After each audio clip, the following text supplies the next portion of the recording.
কিমান অনুৰোধ কৰি থাকিম আৰু চৰকাৰক এইবোৰ কৈ আমাৰহে লাজ লগা হৈছে আৰু মানে মন্ত্ৰীসকলৰ পত্নীসকলেও নিশ্চয় বজাৰলৈ যায় আৰু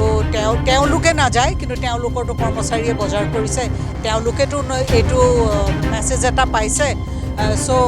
মানে এই চৰকাৰক মানে অনুৰোধ জনাইছোঁ তেওঁলোকে মূল্য বৃদ্ধিৰ ওপৰত এটা সিদ্ধান্ত লওক এতিয়া মই আহিছোঁ ইয়াত বজাৰ কৰিবলৈ কিন্তু মই তেওঁৰ লগত দাম দৰ কৰিছোঁ কিন্তু তেওঁ নোৱাৰে তেওঁ মোক মোৰ ৰেটটোত দিবলৈ নোৱাৰে তেওঁৰো প্ৰব্লেম মোৰো প্ৰব্লেম গতিকে আমি সাংঘাতিক অসুবিধাত পৰিছোঁ 40 টকা আছিল এতিয়া পিঁয়াজ 60 টকা তেওঁলোকে মোক দিব নোৱাৰে কমত মই ল'বলৈ নোৱাৰোঁ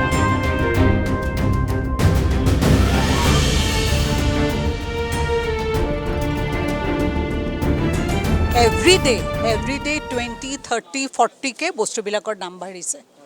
তো এতিয়া আমাৰ কাৰণে মিডল ক্লাছ ফেমিলিৰ কাৰণে আমাৰ বহুত অসুবিধা হৈছে আৰু এইবোৰ কথা নিশ্চয় চৰকাৰে জানে যিহেতু চৰকাৰৰ মন্ত্ৰীসকলৰ পত্নীসকলেও নিশ্চয় বজাৰলৈ যায় আৰু তেওঁলোকে নাযায় কিন্তু তেওঁলোকৰতো কৰ্মচাৰীয়ে বজাৰ কৰিছে তেওঁলোকেতো এইটো মেছেজ এটা পাইছে চ' মানে এই চৰকাৰক মানে অনুৰোধ জনাইছোঁ তেওঁলোকে মূল্য বৃদ্ধিৰ ওপৰত এটা সিদ্ধান্ত লওক যে মানুহ কিন্তু একদম অৱস্থা নোহোৱা হৈছে মানুহৰ আৰু মই ভাবোঁ চৰকাৰে গ্ৰাউণ্ডত আহি মানুহৰ দুখ কষ্টবোৰ উপলব্ধি কৰক ৰুমৰ ভিতৰত থাকি আৰু টিভিত মিডিয়াত বাইট দি আমি এয়া কৰিছোঁ আমি সেয়া কৰিছোঁ সেইবোৰ কৰি লাভ নাই তেওঁলোকে গ্ৰাউণ্ডত আহি পাব্লিকৰ অসুবিধাবোৰ বুজক এতিয়া মই আহিছোঁ ইয়াত বজাৰ কৰিবলৈ কিন্তু মই তেওঁৰ লগত দাম দৰ কৰিছোঁ কিন্তু তেওঁ নোৱাৰে তেওঁ মোক মোৰ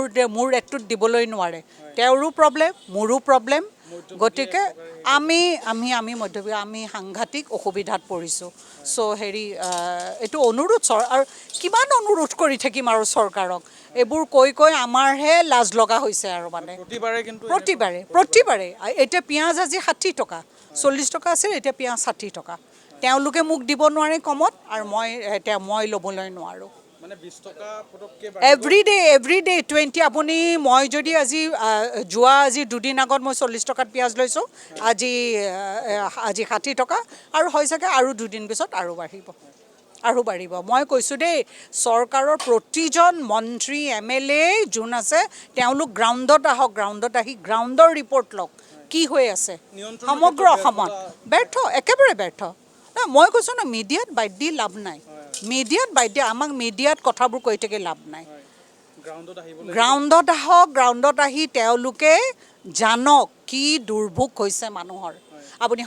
এতিয়া মই হস্পিটেলত পেচেণ্ট হৈ আহিছোঁ পেচেণ্ট এজনৰ মেডিচিনৰ দাম কেনেকৈ ডে বাই ডে বাঢ়ি আহি আছে চব ক্ষেত্ৰত প্ৰতিটো বস্তুত কাৰণ মোৰ হাজবেণ্ড মোৰ ডায়েলিচিছ পেচেণ্ট এতিয়া মই ডায়েলিচিছত থৈ মই এতিয়া ইয়ালৈ আহিছোঁ বজাৰলৈ আহিছোঁ চ' এখনত মই এটা মানসিক এটা ভুগি আছোঁ বজাৰত আহিছোঁ ইয়াতো মেণ্টেল প্ৰেছাৰ তাতো মেণ্টেল প্ৰেছাৰ কি কৰিব বিচাৰিছে সমান্তৰালভাৱে দেখিছোঁ যে চেনি বাঢ়ি গ'ল চব বাঢ়ি গ'ল কিন্তু সুবিধাবোৰ কোনে লৈ আছে কিন্তু নাজানো কিন্তু আমি দিয়ে আছোঁ আমি একো পোৱা নাই আৰু এতিয়া চৰকাৰেতো আৰু এটা সিদ্ধান্ত লৈছে যে ছেপ্টেম্বৰ মাহত আয়ুষ্মানটো প্ৰাইভেট হস্পিটেলৰ পৰা উঠাই দিব গতিকে সেইটো এটাতো ডাঙৰ অসুবিধা হ'ব গতিকে কি এইবাৰ ইলেকশ্যনত জিকি তেওঁলোকে কিন্তু ৰাইজক মাৰ মাৰিছে প্ৰতিটো ক্ষেত্ৰত কিন্তু তেওঁলোকে জানো এইটো কি মনত লৈ আছিল নাজানো তেওঁলোকে কিন্তু ৰাইজক মাৰ মাৰিছে এইবাৰ ইলেকশ্যনত জিকি চবেই ভাবি আছে আপুনি হস্পিটেলত যাওক তাত মানুহৰ দুখ দুৰ্দশাৰ কথা শুনক বজাৰত আহক ক'ত যাব আপুনি মই কৈছোঁ নহয় মিডিয়াত আহি তেওঁলোকে আমাক এটা ডে বাই ডে নতুন এটা টপিক আমাৰ আগত কৈ সেইবোৰ আমাক নালাগে তেওঁলোক গ্ৰাউণ্ডত আহক